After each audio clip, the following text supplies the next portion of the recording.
ritrovati con l'informazione flash. All'alba di oggi nella città di Palermo i militari hanno dato esecuzione a 9 fermi di indiziato di delitto disposti dalla locale direzione distrettuale antimafia per i reati di associazione di tipo mafioso, estorsione, associazione finalizzata al traffico di sostanze e spaccio di droga.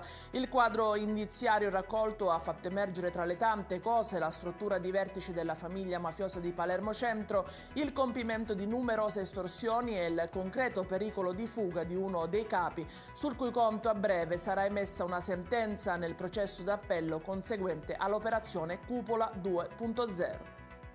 E sono ore di apprensione a Montevago, in provincia di Agrigento, per la scomparsa dell'89enne Giuseppe Ambrogio, di cui non si hanno più notizie da 2 giorni. La denuncia è stata fatta dal figlio Baldo, che sui social ha anche postato una foto del padre con un messaggio. A Montevago sono iniziate ieri le ricerche da parte dei vigili del fuoco, anche con l'uso di droni e unità cinofile. Stamattina sono al lavoro altre squadre a supporto.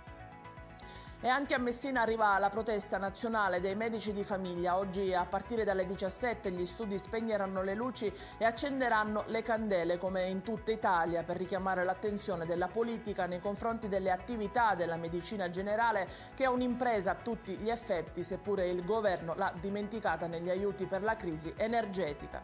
Ancora una volta la medicina di famiglia viene ignorata nei provvedimenti in discussione a sostegno delle imprese e degli studi professionali per sopperire ai costi del caro energia e dell'inflazione. Lo ha dichiarato Aurelio Lembo, segretario provinciale della FIMG.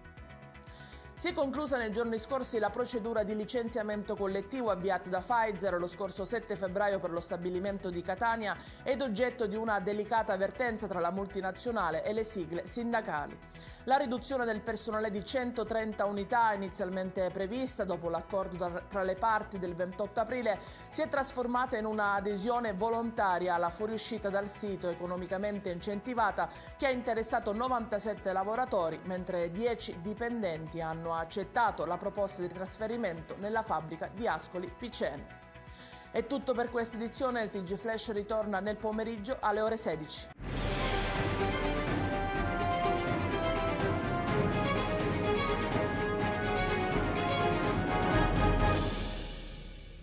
Procar, centro assistenza autorizzato BMW e Mini, adesso anche BMW Motorrad, via George Marshall 7, Mister Bianco, Catania.